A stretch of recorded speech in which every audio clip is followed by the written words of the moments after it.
Hello दोस्तों, नमस्कार। स्वागत है आप सभी का अपने YouTube चैनल साहित्य ज्ञान धारा में। आशा करती हूँ आप सभी लोग स्वस्थ होंगे एवं अपनी पढ़ाई में लगे होंगे। तो चलिए शुरू करते हैं काव्य शास्त्र की क्लास को। आज हम लोग देखेंगे आधुनिक काल में रस विवेचन संबंधी प्रमुख ग्रंथ के बारे में।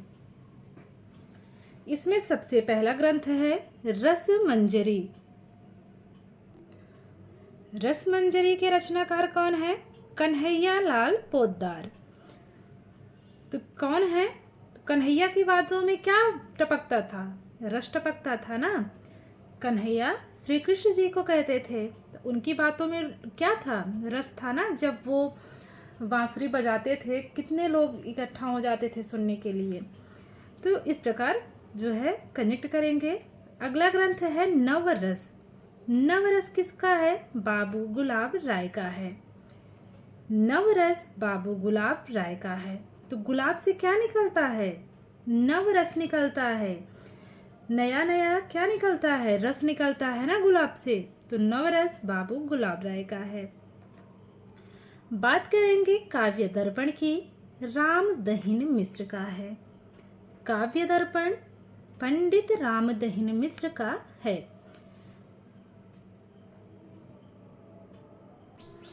अगला ग्रंथ है रस विमर्श। रस विमर्श किसका है? डॉक्टर राममूर्ति त्रिपाठी का है। रस विमर्श किसका है? राममूर्ति त्रिपाठी का है। तो राम की मूर्ति को देखकर क्या करते हैं लोग? विचार विमर्श करते हैं ना, कि ऐसी बनी है, ऐसी बनी है। कहीं पे लोग जाते हैं टहलने घूमने के लिए, तो अक्सर देखा जाता है ना, लोग मूर्ति अगर कोई अच्छी लगती है, कोई जगह अच्छी लगती है, तो क्या करते हैं लोग? विचार विमर्श करते हैं। तो इस प्रकार डॉक्टर राममूर्ति त्रिपाठी का है रस विमर्श।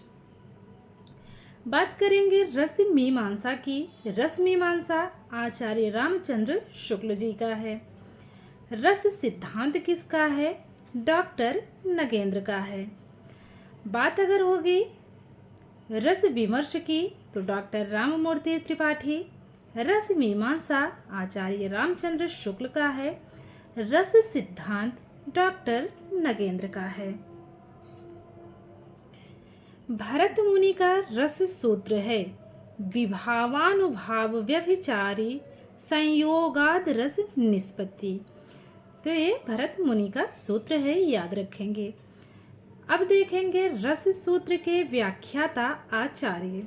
सबसे पहले है आचार्य भट्टलोल्लट। भट्टलोल्लट का सिद्धांत क्या है? उत्पत्तिवाद। उत्पत्तिवाद का ही दूसरा नाम है आरोपवाद। तो जब इसको कैसे कनेक्ट करेंगे? जब क्या हो रही थी, पृथ्वी की उत्पत्ति हुई थी, तब वो कैसे थी? भट्ठे के समान लाल थी। आपने देखा है ना, सबने देखा होगा कि भट्ठे से जब ईंट निकलती वो कैसी रहती है? लाल रहती है। तो जब पृथ्वी की उत्पत्ति हुई थी तो वो भट्ठे के समान लाल थी। बात करेंगे आचार्य शंकुक की। इनका सिद्धांत है अनुमतिवाद। जब हम किसी व्यक्ति पर क्या करते हैं? शंका करते हैं, तो उससे बार बार क्या करते हैं कि आपसे कुछ पूछना है, मतलब अनुमति ही मांगते हैं ना, कि आपसे कुछ पूछना है। जब किसी पे हमें शक होता है तो उसको हम लोग कंफर्म करने के लिए क्या करते हैं? बार बार उस चीज़ के बारे में पूछना चाहते हैं ना, कि हमें आपसे कुछ पूछना है, कुछ पूछना है। तो इस प्रकार कनेक्ट करेंगे। शंकुक का है अनुमतिवाद। बात करेंगे भट्ट नायक की। इनका सिद्धांत है भुक्तिवाद या भोगवाद। तो जो नायक लोग होते थे पहले कैसे होते थे? भुक्तिवादी होते थे, भोगी होते थे ना, विलासिता से पूर्ण जीवन जीते थे। तो भट्ट नायक का है भुक्तिवाद, और भुक्तिवाद का ही अन्य नाम है भोगवाद। अभिनव गुप्त का है अभिव्यक्तिवाद। अभिनव गुप्त का क्या है सिद्धांत? अभिव्यक्तिवाद है। तो ये तो इजीली याद हो जाएगा। चलिए आगे देखेंगे रस और उनके अस्थाई भाव। सबसे पहला रस है श्रृंगार रस। श्रृंगार रस का स्थायी भाव है रति। हास्य का हास है। करुण का शोक है। वीर रस का स्थायी भाव उत्साह है। भयानक रस का भय है। विभत्स का जुगुप्सा है। अद्भुत का है विस्मय या आश्चर्य। बात करें वहीं रौद्र रस की तो क्रोध है। शांत की बात करें तो निर्वेद है। भक्ति रस ईश्वर विषयक रति है। वात्सल्य रस का अस्थायी भाव है वत्सलता।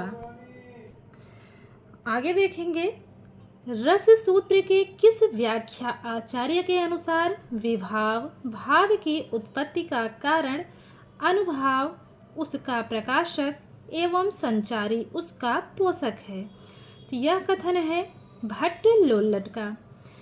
अपने घर में कितनी भी शांति हो लेकिन पास पड़ोस से कुछ न कुछ आवाज़ आती ही रहती है। चलिए देखते हैं, जब तक हो पाता है करते हैं, नहीं तो कल बनाएंगे वीडियो। फिर से देखेंगे इसको। रस सूत्र के किस व्याख्या आचार्य के अनुसार विभाव भाव की उत्पत्ति का कारण, अनुभाव उसका प्रकाशक एवं संचारी उसका पोषक है। तो ये भट्ट लोल्लट के अनुसार है। आगे देखेंगे भट्ट लोल्लट ने रस की अवस्थिति किस में मानी है। तो इन्होंने मानी है अनुकार्य में। आगे है किस आचार्य ने बताया कि रस की निष्पत्ति नहीं होती, अनुमिति होती है, अर्थात उसका अनुमान किया जाता है। तो अभी हम लोगों ने पढ़ा था अनुमितिवाद किसका था, शंकुक का था। तो ये जो है शंकुक के अनुसार है कथन। आगे देखेंगे किस आचार्य के अनुसार ना तो रस की उत्पत्ति होती है, ना अनुमिति और ना अभिव्यक्ति ही, वरन रस का भोग होता है। तो यहाँ पे बात आई है भोग की, तो ये भट्ट नायक का है। नायक लोग कैसे थे, भोगवादी थे, विलासिता पूर्ण जीवन जीते थे ना पहले। तो एक किसका हो गया यहाँ पे, जब भोग की बात हो रही है तो वो कोई नायक ही होगा, अर्थात भट्ट नायक हैं। आगे देखेंगे किस आचार्य ने रस सूत्र की व्याख्या के संदर्भ में काव्य को 3 शक्तियों की कल्पना की। काव्य के 3 शक्तियों की कल्पना की, अभिधा, भावकत्व एवं भोजकत्व। तो ये करने वाले हैं भट्ट नायक जी। अभिनव गुप्त के रस विवेचन अर्थात अभिव्यक्तिवाद का दार्शनिक आधार क्या है, तो शैव दर्शन है। जो अभिनव गुप्त के रस विवेचन का दार्शनिक आधार था वो क्या था, शैव दर्शन था। आगे बात करेंगे अभिनव गुप्त ने रस की स्थिति किस में मानी है, तो सामाजिक या सहृदय के चित्त में मानी है। तो अभिनव को क्या करेंगे, यहाँ अभिनय कर लेंगे। तो जब कोई अभिनय हम लोग देखते हैं तो लोग कैसे देखते हैं, समाज के लोग ही तो देखते हैं ना, और उनके हृदय में तमाम तरह के जो है रस उत्पन्न होते हैं, तमाम तरह के आनंद उत्पन्न होते हैं। तो इसको कैसे कनेक्ट करेंगे, फिर से देखेंगे। जब कोई अभिनय करता है तो क्या होता है, हृदय में रस की उत्पत्ति होती है, आनंद उत्पन्न होता है। और कैसे लोग देखते हैं, समाज के लोग देखते हैं इस बात को। आगे देखेंगे अभिनव गुप्त रस को मानते हैं। तो अभिनव गुप्त व्यंग्य रस को मानते हैं। किसको मानते हैं, व्यंग्य को मानते हैं। आगे बात करेंगे भारतीय काव्य शास्त्र में साधारणीकरण की कल्पना सर्वप्रथम किसने की, भट्ट नायक ने की। किस आचार्य के अनुसार विभाव, अनुभाव और अस्थायी भाव सभी का साधारणीकरण होता है, तो ये जो है भट्ट नायक के अनुसार है। आगे देखेंगे किस आचार्य के मतानुसार व्यंजना के विभावन व्यापार के द्वारा साधारणीकरण होता है। ये अभिनव गुप्त के अनुसार है। किस आचार्य ने दोष दर्शन के आधार पर साधारणीकरण की प्रक्रिया का समाधान प्रस्तुत किया है? तो वो है पंडित राज जगन्नाथ जी। तो जब कोई दोषी व्यक्ति होता है तो कहाँ जाता है दर्शन करने के लिए? जगन्नाथ जी के पास जाता है। वो कहाँ जाता है? जब कोई दोष किया रहता है, जो दोषी व्यक्ति रहता है, वो दर्शन के लिए जगन्नाथ जाता है। इस प्रकार से इसको कनेक्ट करेंगे ताकि आपको याद हो सके। आगे है, किस आलोचक ने आलंबनत्व धर्म का साधारणीकरण माना है? माना है आचार्य रामचंद्र शुक्ल जी ने। पुनः देखेंगे, किस आलोचक ने आलंबनत्व धर्म का साधारणीकरण माना है? तो आचार्य रामचंद्र शुक्ल जी ने माना है। आगे है, किस आलोचक ने कवि तथा सहृदय के बीच भावना के तादात्म्य को ही साधारणीकरण माना है? तो मानने वाले हैं आचार्य नंद दुलारे वाजपेयी जी।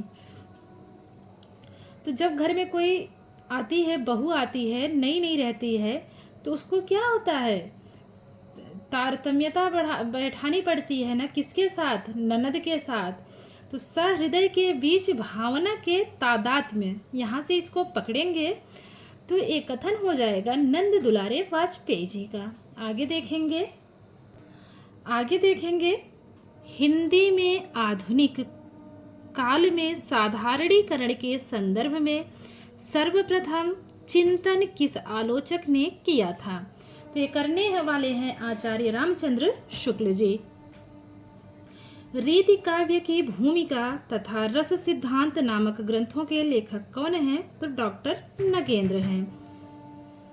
आगे है, कवि वह होता है जो अपनी अनुभूति का साधारणीकरण कर सके, दूसरे शब्दों में जिसे लोक हृदय की पहचान हो।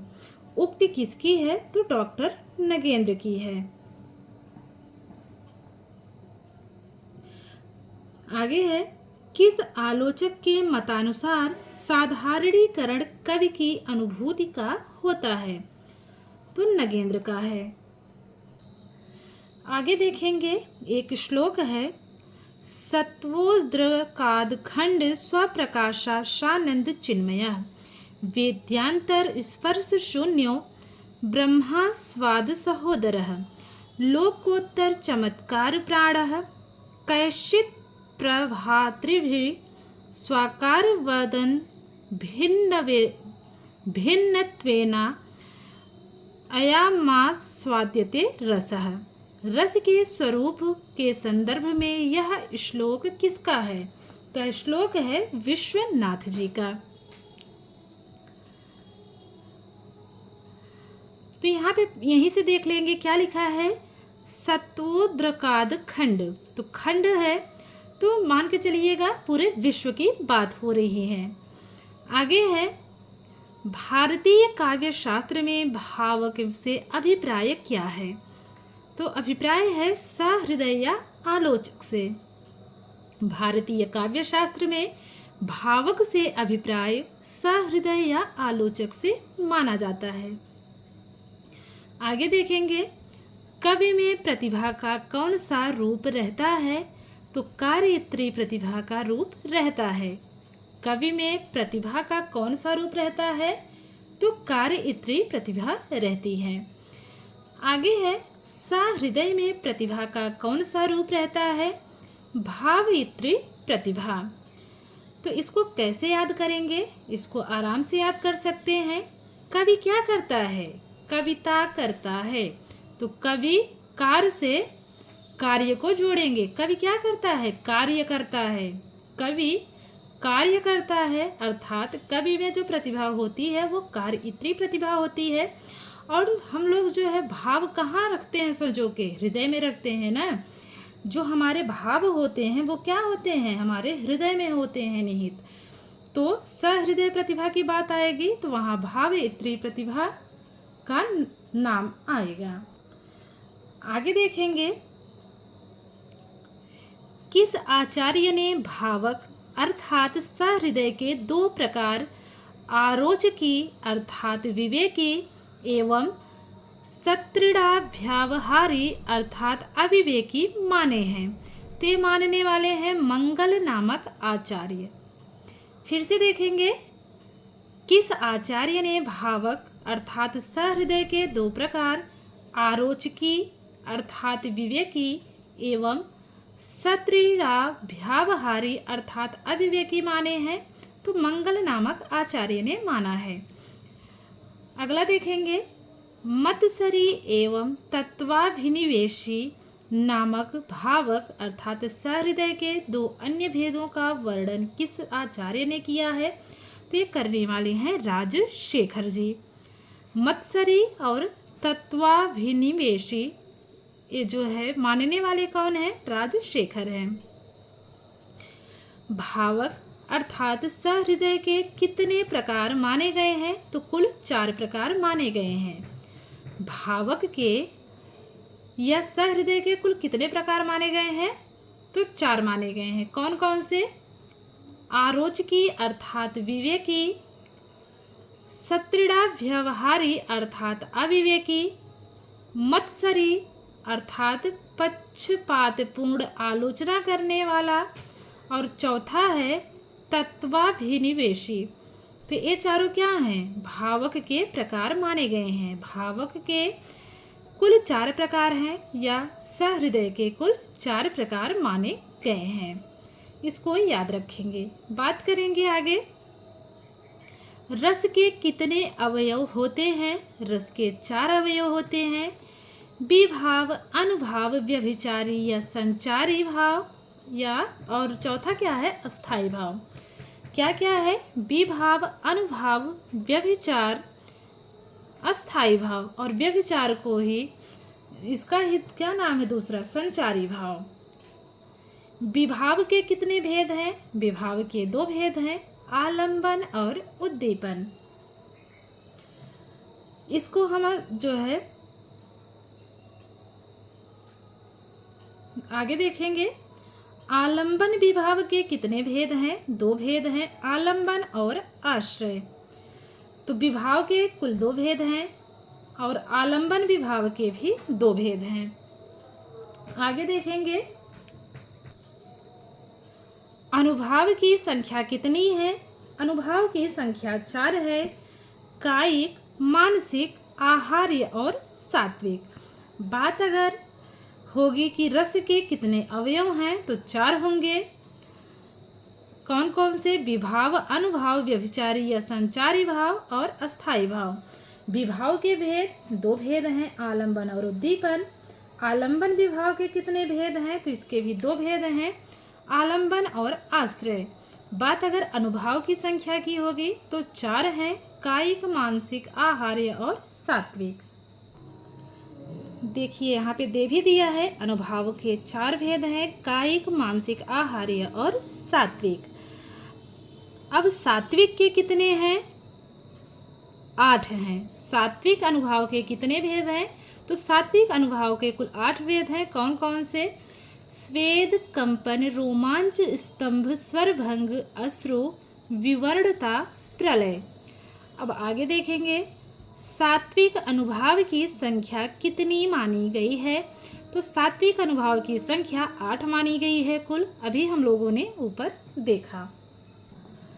आगे इसमें है, व्यभिचारी या संचारी भावों की संख्या कितनी मानी गई है? तो कुल 33 मानी गई है। औचित्य रस सिद्धस्य, औचित्यम रस सिद्धस्य स्थिरम काव्यस्य जीवितम उक्त किसकी है? क्षेमेंद्र की है। औचित्य की बात हो रही है तो जाहिर सी बात है क्षमा क्या है? उचित है। तो औचित्य की बात क्षेमेंद्र करेंगे। भरत मुनि के अनुभाव के कितने? भरत मुनि ने अनुभाव के कितने भेद किए हैं? तो 3 भेद इन्होंने किए हैं, वाचिक, आंगिक, सात्विक। भानुदत्त के अनुसार अनुभाव कितने प्रकार के हैं? 4 प्रकार के हैं। कौन कौन से? कायिक, मानसिक, आहार्य एवं सात्विक। आचार्य शुक्ल ने विरोध और अविरोध के आधार पर संचारियों के कितने वर्ग किए हैं? तो 4 वर्ग किए हैं। सुखात्मक, दुखात्मक, उभयात्मक और उदासीन। अब देख लेते हैं संचारी भाव। तो देखेंगे 33 संचारी भाव के नाम। सबसे पहले है निर्वेद, ग्लानि, शंका, असूया, मद, श्रम, आलस्य, दैन्य, चिंता, स्मृति, धृति, व्रीड़ा, चपलता, हर्ष, आवेग, जड़ता, गर्व, विषाद, औत्सुक्य, निद्रा, अपस्मार, सुप्ति, विबोध, अमरस, अवहित्था, उग्रता, मति, व्याधि, उन्माद, मरण, त्रास, वितर्क, मोह। तो ये 33 आपकी क्या हो गए? संचारी भाव हो गए। आज की वीडियो को यहीं तक रखते हैं, क्योंकि आज की वीडियो में ये रस सिद्धांत वाला जो है रस संप्रदाय का टॉपिक पूरा नहीं होगा, तो इसके आगे हम लोग नेक्स्ट वीडियो में देखेंगे। थोड़ा थोड़ा पढ़ेंगे तो अच्छे से याद भी हो जाएगा। और आशा करती हूँ आज की वीडियो आप लोगों को पसंद आएगी। अगर वीडियो पसंद आए तो लाइक कीजिएगा, और चैनल को जिन साथियों ने सब्सक्राइब कर रखा है उनका बहुत बहुत धन्यवाद। और जो भी साथी चैनल से नए जुड़ रहे हैं उनका बहुत बहुत स्वागत है। उम्मीद करती हूँ आप लोग अपने साथियों को भी चैनल से ज़रूर जोड़ेंगे। अगर संख्या अच्छी रहेगी तो पढ़ने में पढ़ाने में भी अच्छा जो लगता है। और इसमें हम लोग काव्यशास्त्र के बाद हम लोग संस्कृत पढ़ेंगे, या फिर 2025 की घटना चक्र आई है उसको पढ़ेंगे। तो जैसा आप लोग जो भी पढ़ना चाहेंगे काव्यशास्त्र के बाद ज़रूर बताइएगा। तो मिलते हैं अगली वीडियो में, तब तक के लिए सभी को जय श्री राधे कृष्णा, जय श्री सीताराम, नमस्कार।